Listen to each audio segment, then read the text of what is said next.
கில்லாடி நீ அடியே கொஞ்சம் நில்லு என்னான்னுதான் தெரிஞ்சா அத சொல்லு.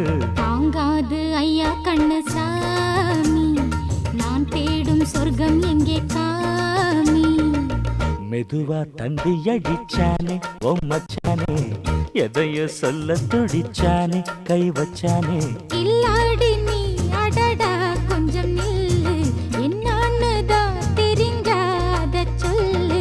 தாங்காது அம்மா கண்ணு சாமி, நான் தேடும் சொர்க்கம் எங்கே காமி. மெதுவா தந்தி அடிச்சானே எம் மச்சானே, எதையோ சொல்ல துடிச்சானே